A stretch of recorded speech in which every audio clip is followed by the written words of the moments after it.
So SODELPA, and I'm sure members of this House would like to pay our condolences to his wife Una and the 4 children and the Wanua Aunamuka. Thank you. Honorable Speaker, on the climate change bill, when I look at this, and I remember the work of the president of COP23, who was very active in the last parliament, and I look at it and I say, okay, this is now the culmination of all the work that had occurred during that period. And we all agree that climate change is an immediate danger to this planet, and that steps need to be taken to mitigate its effects on humanity. But it is also very controversial, a very controversial issue. There are the naysayers, people who don't believe in this. And we know that when the Paris Agreement was reached, President Obama was all for it. But then came President Trump. He was against it. But now we have President Joe Biden, who's back supporting the Paris Agreement and this climate change bill. And as you know, it affected the journey to here today when President Trump decided not to support this. As you know, when America sneezes, the world catches cold. So, so when I look at this and I say, it's something that we had to do. Given the times we live under, we cannot ignore the danger that is there. This Parliament would do well to debate this and come to an agreement to set these in place for Fiji. And imagine if the whole world, all the countries in the world do this. What the effect will be. A couple of weeks ago, we were told that a part of the North Pole, ice had melted because of the heats in the world today. That is the size of Greenland. I mean that's a threat to humanity on climate change. But we just wish, Honorable Speaker, that this matter could have been taken to the people in a more inclusive way. Our president of COP23, and we remember those days. It looked in those days as if the whole cabinet was there in Bonn, in wherever the meetings were. They were there, not for a few days, for weeks, I believe sometimes even months, when they were out there. And some of us asked, hey, who's running the shop? Who's running the shop? I mean, everyone here was up there in Europe. And we saw our Prime Minister. We saw our Prime Minister hobnobbing with Arnold Schwarzenegger and who else? All those superstars in the world, you know, and you know, so it has come to this that we have this bill. It has come to this that we have this bill, but we have we are concerned that not everyone, including people this side of the House, fully understand the implications of this. Hence the need to have more dialogue on this matter. I mean, it doesn't even have a definition of carbon. Does it have a definition of carbon in this thing? There's no definition of carbon here. Have you considered mapping out and surveying all these areas? You know the cost involved. Have you considered that? Is it factored in here? On the proceeds that come in, What is the sharing formula? Who's going to get it? We talk about the resource owners. How much of this will they get? And what is the economics of carbon trading? I mean, the vast majority of the people in this country don't understand this thing. So, Honorable Speaker, again, it is a tragedy with Fiji First, the way they run roughshod over the people of Fiji. And it appears, Honorable Speaker, that there is a conference in Scotland next month, and the champion of COP23 will say, I am one of the 6 countries who have passed the climate change bill.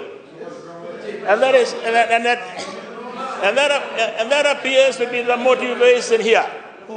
That our Prime Minister will go to Scotland and be one of the only 6 countries in the world to say, I have passed a climate change bill. I mean, that's it. That is.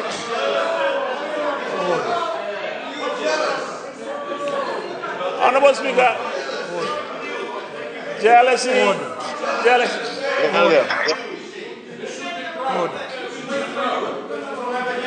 I will be proud of a Prime Minister if he follows dialogue in this country. Remember when he went into. We saw this. We saw this on TV.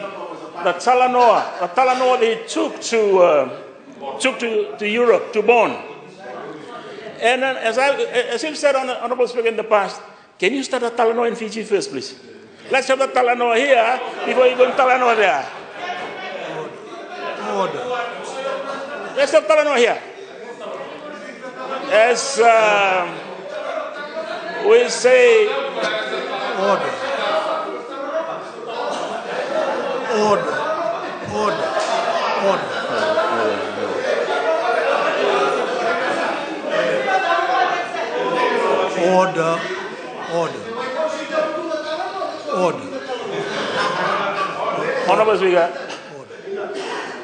Honorable Speaker, it's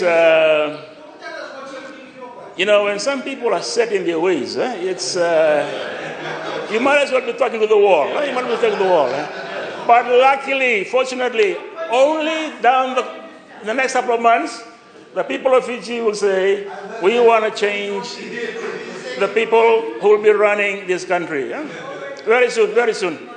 And the people say, let's have some people who really understand what Talanoa is. It's not only to showcase a part of Fiji and get all the credit with the superstars, the rich and famous in the world. It has to be done. We're going to start here in Fiji, Honorable Speaker. So, we have expressed our concern in the letter to copy to you, Honorable Speaker. That is still too vague. We still don't understand a lot of it. More needs to be done, Honorable Speaker, and that we would just wish that we can take this back to the people, have proper consultation, just look at the template we did when we did the Ngoli bill. Try and read that and follow that as an example on how inclusive it was. Don't come here and do it the way you're doing. We don't even understand how much it'll cost to run all this. No one has talked about the cost of this. So, Honorable Speaker, it's tragic that the approach of Fiji First is this way. But I believe the whole country is saying, we want to understand this. We want to know this. Bring it to us and let's have dialogue, Honorable Speaker. That is why, Honorable Speaker, we have our reservations. But knowing the way it is, it'll pass today. The Honorable Prime Minister will go to Scotland, flying the Fiji flag. I don't know, is he going to take a cultural group like he did in Bonn? Or? Remember he took a cultural group to Bonn and... He will? Oh, okay. I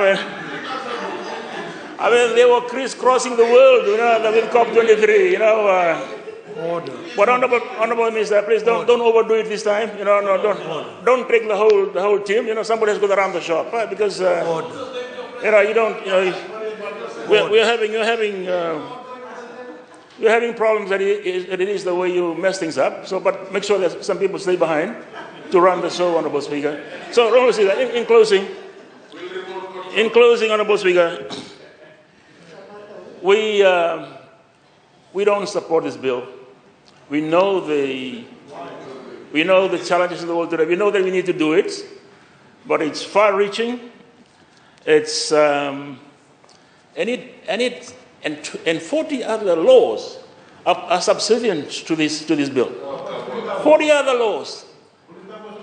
40 other laws. Honourable Speaker, maybe they don't read the bill, but Honourable Corrales, page 82, there's 40 laws here that will be subservient to this bill, to this act. And most of those laws are laws that affect the Ito case, the landowners. It's just Honourable Speaker. So, Honourable Speaker, it's another typical Fiji First initiative, and you know what they're like, short-sighted, and we know that in no time there will be amendments coming to this floor. Well, that's basic exercise, though. But if you do it properly, we don't have to go through all the pain we go through, and then we have to quickly change. So, Honourable Speaker, I've made my point. This is a good initiative, but as always, badly executed by Fiji First. We're against it, Honourable Speaker. Thank you.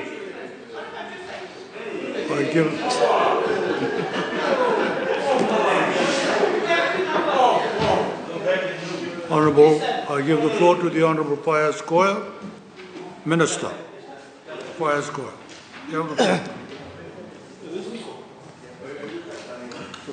Thank you, Honourable Speaker. Honourable Speaker, the best talanoa that Honourable Gavoka can have and become very learned in this would be maybe at home with his son-in-law, sir.